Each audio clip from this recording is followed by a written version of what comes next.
यूहन्ना बाब नंबर 7। ईसा और उसके भाई। इसके बाद ईसा ने गलील के इलाके में इधर उधर सफ़र किया। वो यहूदिया में फिरना नहीं चाहता था क्योंकि वहाँ के यहूदी उसे कत्ल करने का मौका ढूंढ रहे थे। लेकिन जब यहूदी ईद बनामी झोंपड़ियों की ईद करीब आई तो उसके भाइयों ने उससे कहा, ये जगह छोड़कर यहूदिया चला जा ताकि तेरे पैरोकार भी वो मौजज़े देख लें जो तू करता है। जो शख्स चाहता है कि अवाम उसे जाने वो पोशीदगी में काम नहीं करता।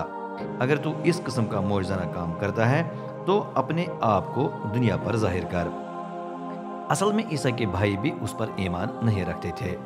ईसा ने उन्हें बताया, अभी वो वक्त नहीं आया जो मेरे लिए मौजूद है, लेकिन तुम जा सकते हो, तुम्हारे लिए हर वक्त मौजूद है। दुनिया तुमसे दुश्मनी नहीं रख सकती, लेकिन मुझसे वो दुश्मनी रखती है, क्योंकि मैं उसके बारे में ये गवाही देता हूँ कि उसके काम बुरे हैं।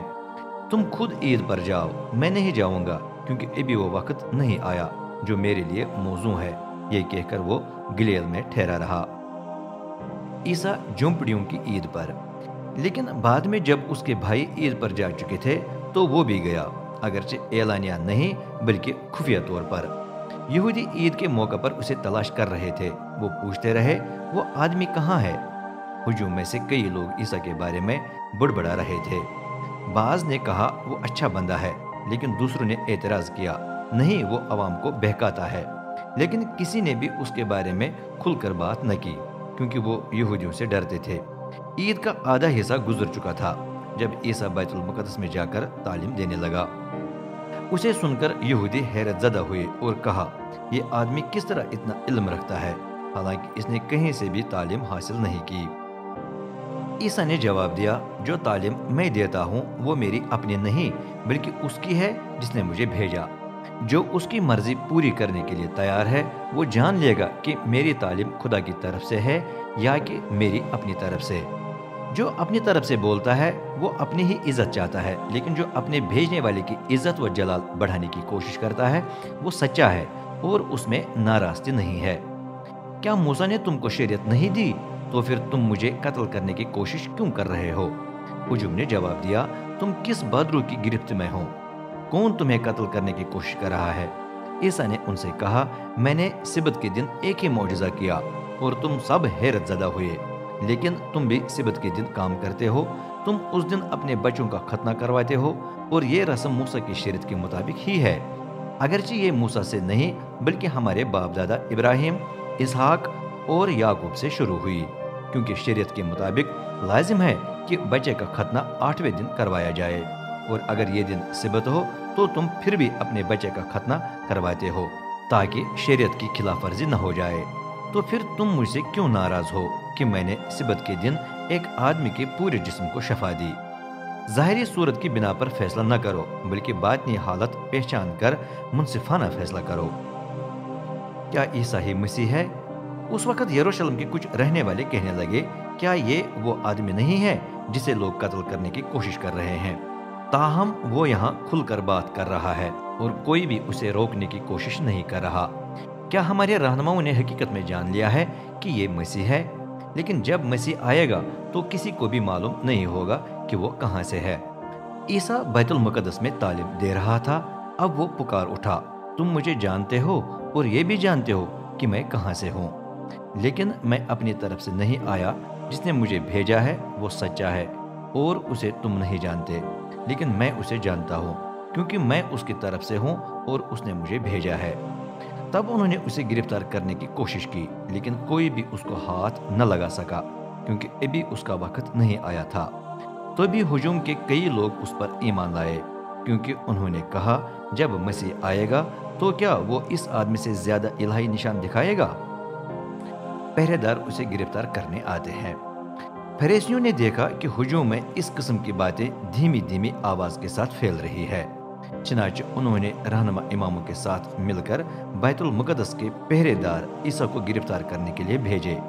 लेकिन ईसा ने कहा, मैं सिर्फ थोड़ी देर और तुम्हारे साथ रहूंगा, फिर मैं उसके पास वापस चला जाऊंगा जिसने मुझे भेजा है।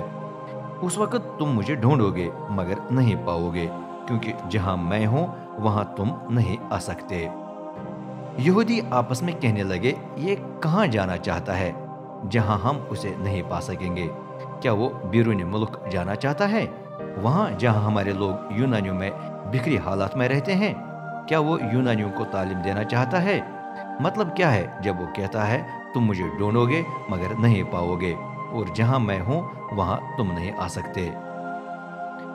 जिंदगी के पानी की नहरें। ईद के आखिरी दिन जो सबसे अहम है, ईसा खड़ा हुआ और ऊंची आवाज से पुकार उठा, जो प्यासा हो वो मेरे पास आए, और जो मुझ पर ईमान लाए वो पिए। कलाम मुकद्दस के मुताबिक उसके अंदर से जिंदगी के पानी की नहरें बह निकलेगी।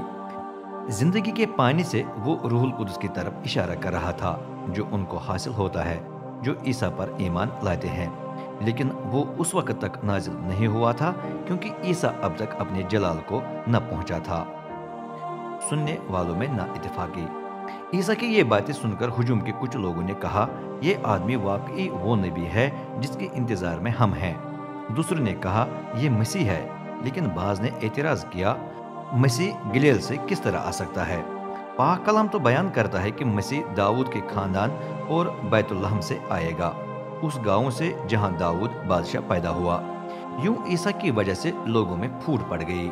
कुछ तो उसे गिरफ्तार करना चाहते थे, लेकिन कोई भी उसको हाथ न लगा सका। यहूदी रहनुमा ईसा पर ईमान नहीं रखते। इतने में बैतुल मुकद्दस के पहरेदार रहनुमा इमामों और फरीसियों के पास वापस आए। वो ईसा को लेकर नहीं आए थे, इसलिए रहनुमाओं ने पूछा, तुम उसे क्यों नहीं लाए? पहरेदारों ने जवाब दिया, किसी ने कभी इस आदमी की तरह बात नहीं की। फरीसियों ने तंजन कहा, क्या तुमको भी बहका दिया गया है? क्या रहनुमाओं या फरीसियों में कोई है जो उस पर ईमान लाया हो? कोई भी नहीं, लेकिन शरीयत से नावाकिफ ये हुजूम लानती है। इन रहनुमाओं में निकोदेमुस भी शामिल था, जो कुछ देर पहले ईसा के पास गया था। अब वो बोल उठा, क्या हमारी शरीयत किसी पर यूं फैसला देने की इजाजत देती है? नहीं, लाजिम है कि उसे पहले अदालत में पेश किया जाए, ताकि मालूम हो जाए कि उससे क्या कुछ सरजद हुआ है। दूसरों ने एतराज किया, क्या तुम भी गलील के रहने वाले हो? कलाम मुकद्दस में तफ्तीश करके खुद देख लो कि गलील से कोई नबी नहीं आएगा। ये कहकर हर एक अपने अपने घर चला गया।